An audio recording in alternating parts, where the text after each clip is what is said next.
Salut les passionnés d'automobile, aujourd'hui, on plonge dans l'histoire d'une voiture qui a marqué son époque, la légendaire Yugo GTL. Vous vous souvenez peut-être de cette petite citadine yougoslave qui a fait son apparition sur nos routes dans les années 80. Lancée en 1980, la Yugo GTL était la version améliorée de la Zastava 101, produite par le constructeur Zastava dans l'ancienne Yougoslavie. Ce qui frappe d'abord avec la Yugo GTL, c'est son design simple et fonctionnel, avec ses lignes droites et sa silhouette compacte. Elle incarnait parfaitement l'esprit automobile de l'Europe de l'Est, mesurant à peine 3,49 mètres de long. Elle était idéale pour la conduite en ville et le stationnement dans les espaces restreints. Sous le capot, on trouvait un moteur essence 2116 cm3 de développant 55 chevaux.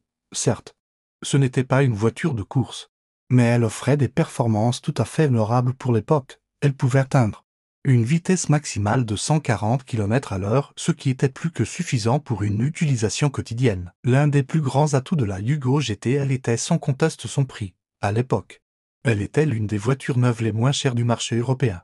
Cette accessibilité financière en faisait une option particulièrement attractive pour les jeunes conducteurs et les familles à budget limité. En termes d'équipement, la GTL proposait l'essentiel, des sièges en tissu confortable, un tableau de bord simple mais fonctionnel, et même une radio sur certains modèles. La version GTL se distinguait des modèles de base par quelques touches de finition supplémentaires, comme des baguettes latérales de protection et des enjoliveurs spécifiques. La consommation était également un point fort, avec environ 6,5 litres au 100 km en cycle mixte. La Yugo GTL se montrait particulièrement économe, l'entretien était simple et peu coûteux, grâce à une mécanique robuste et accessible. Mais ce qui rendait vraiment la Yugo GTL spéciale, c'était sa personnalité.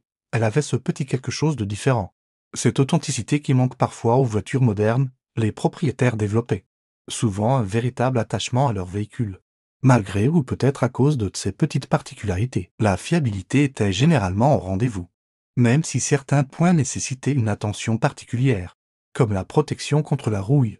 La GTL était construite pour durer, avec des matériaux simples mais résistants. L'habitabilité était surprenante pour une voiture de cette taille. 5 personnes pouvaient prendre place à bord, et le coffre de 325 litres permettait de transporter les courses de la semaine sans problème.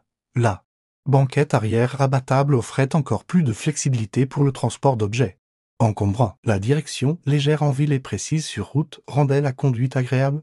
La suspension, bien que ferme, absorbait correctement les irrégularités de la route. Le freinage, assuré par des disques à l'avant et des tambours à l'arrière, était efficace pour l'époque. Aujourd'hui, la Yugo GTL est devenue un véritable objet de collection pour les amateurs de voitures vintage. Les exemplaires en bon état sont de plus en plus rares et recherchés.